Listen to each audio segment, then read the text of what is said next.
shop come under fire. Deputy Troy Anderson made a routine traffic stop. He exited the vehicle, walked up to the vehicle, came under fire. Suspect pulled off, left the scene, and was later found in Dixie County. Our officer is in the hospital right now. He's fixing to go under reconstructive surgery for his face and where the bullet entry entered. He's stable right now. Everything seems to be going in a good direction unless something turns around. But we just want to thank all the agencies right now for all the response time that they gave us last night, all the support that we received from our fellow law enforcement officers. We ask for continuous prayers for Troy's family, Troy and his family. They all need prayer. We just thank for the support that the people has given us. Troy is a valued employee of Taylor County Sheriff's Office. He is loved by his fellow officers. He's loved by the community. He's done a very good job for TCSA. So right now, like I say, he's in the hospital, and we wishing him a safe and a quick recovery. So if you got any questions, I'll try to answer what I can right now. I actually just come up and fix my mic.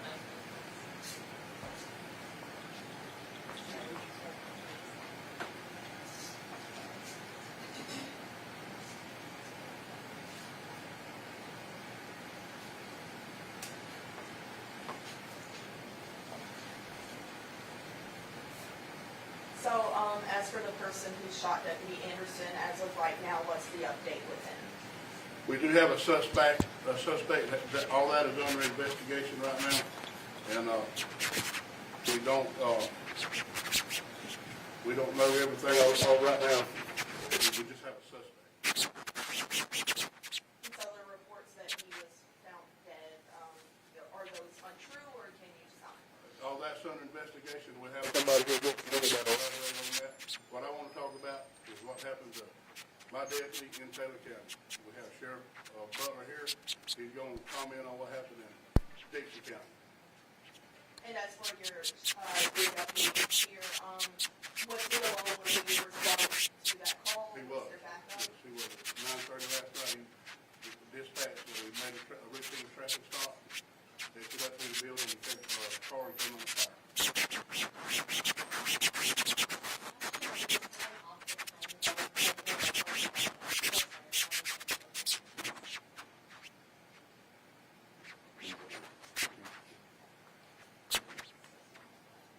And how long has Deputy Anderson been with you guys? He worked for us previously for a little while and got a better offer and came back. He's been back on our force for about 6 months. And just speaking to the job and everything that comes with it, talk to me a little bit about what it means for you guys as a law enforcement family when something like this does happen. Well, there again, every agency responded to help us. And we're going to continue to work like that. We're going to continue to do that.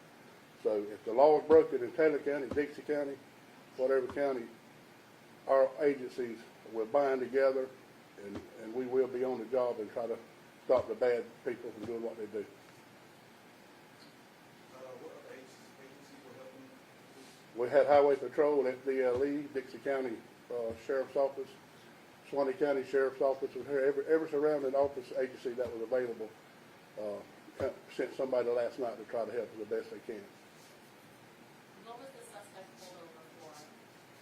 Just a routine traffic stop. We don't know if it was speeding. We don't know exactly. He never got that part dispatched back before he went down. Okay. Right now, I'm fixing to turn it over to Sheriff Butler from Dixie County. He'll comment on what happened in Dixie County. Thank you. Good afternoon, everybody. Sheriff Gregory Butler from Dixie County, and I just want to send our condolences to our friend, our brother, Troy. He was a good friend of mine. I knew him for a long time. Our prayers is with not only Troy, his family, for you, Sheriff, and your team. We'll be there for anything that you may need from this point on. To pick up where Sheriff Pageant left off, we received the same calls, went out for service from Taylor County SO last night around the 9:30 hour with a deputy possibly shot. And a few moments later, confirmed that Deputy Anderson had been shot. We didn't know how bad. He was transported actually into Dixie County, where a staff flight flew him out at that point.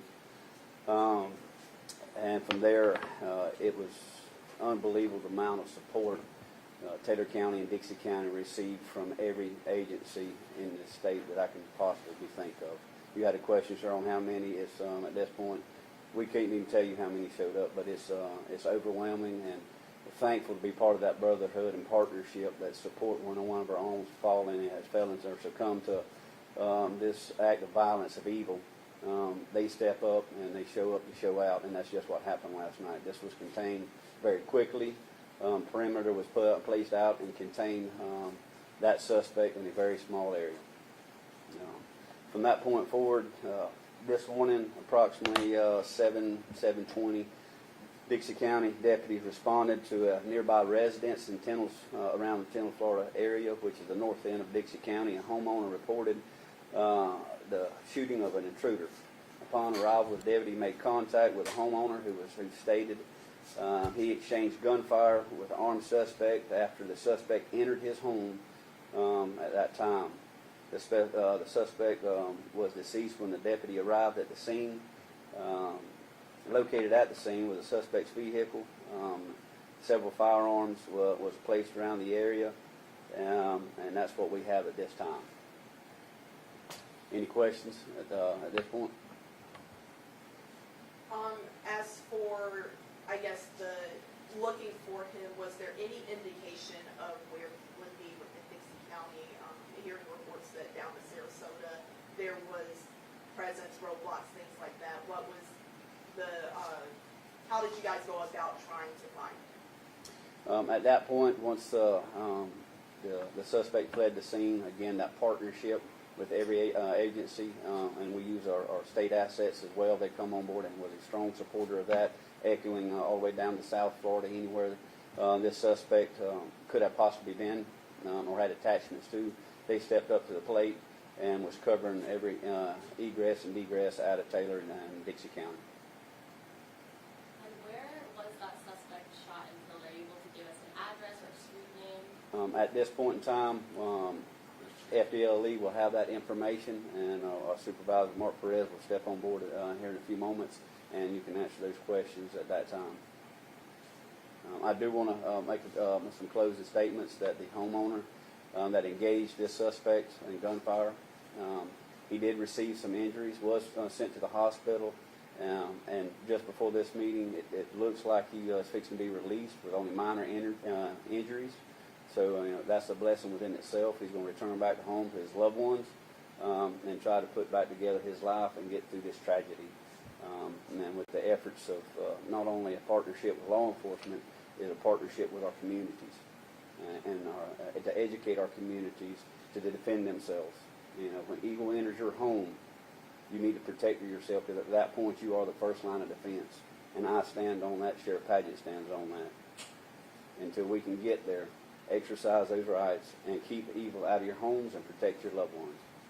And I'm just thankful for all the prayers that went in not only our friend and Deputy Troy Anderson, but this homeowner and his livelihood, because he woke up this morning not expecting to have to go through this hurdle. No one expects that, but he was prepared, and he gets to live the rest of this evening to go love and embrace his loved ones at his home. And so are you saying the homeowner did shoot and kill the suspect? FDLE will have that information, can push out what we can. We have to just be mindful. This is an active investigation. It's a very fresh investigation. And so I ask the media to work with us, be sensitive with the questions that asked for the answers, because we still have to protect the innocent ones that's out there. And one last question, I don't know if this would be for you, FDLE, but do you know, did the shooting between the homeowner and the suspect occur within the home or outside of the home?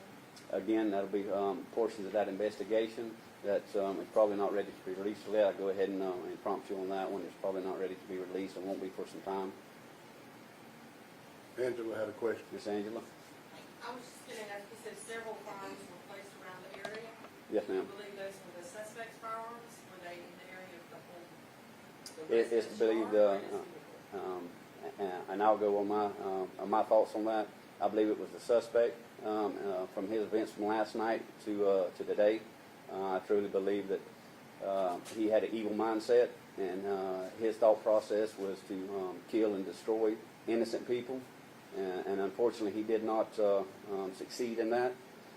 So he did cause some injuries, but as far as we know at this point, everybody is in a good, healthy status.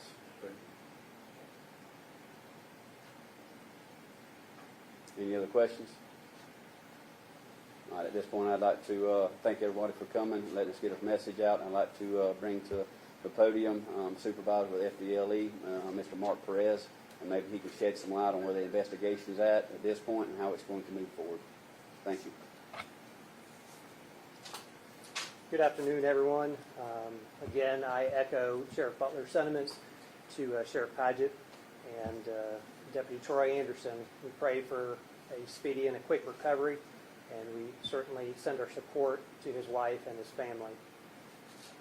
To go over some of the details, approximately just after 10 p.m., as you had heard, there was an incident that occurred with a roadside shooting of Deputy Anderson. At the request of Sheriff Padgett, FDLE responded to that crime scene to process it forensically as well as provide investigative assistance at that time.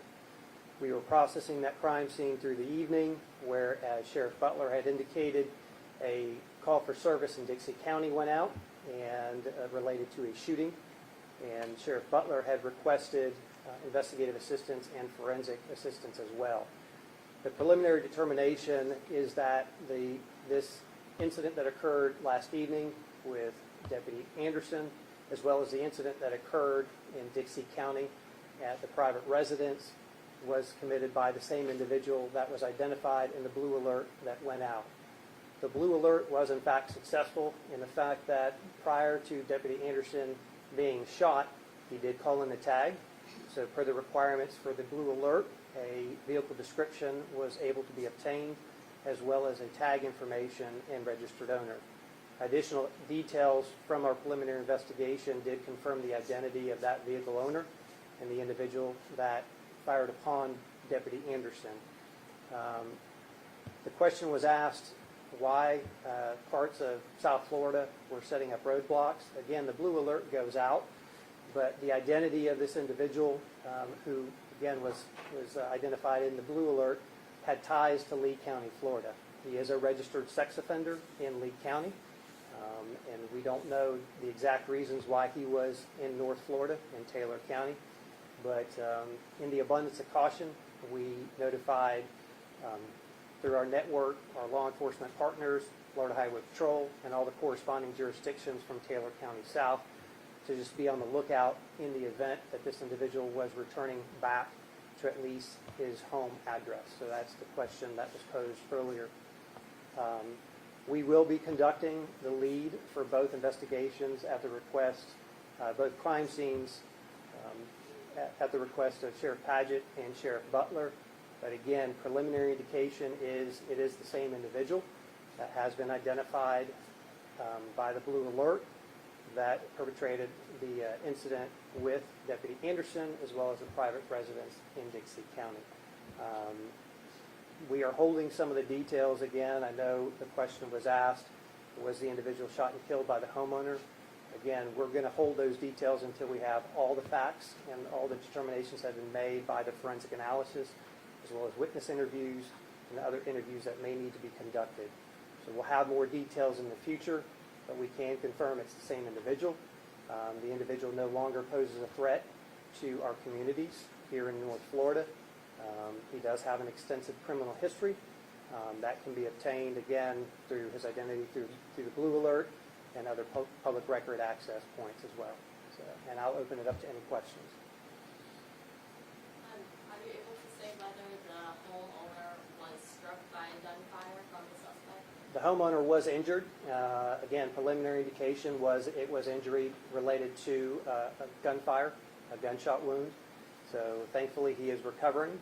But as Sheriff Butler said, we believe his intent was to do the homeowner harm and the other residents or the other individuals inside that residence.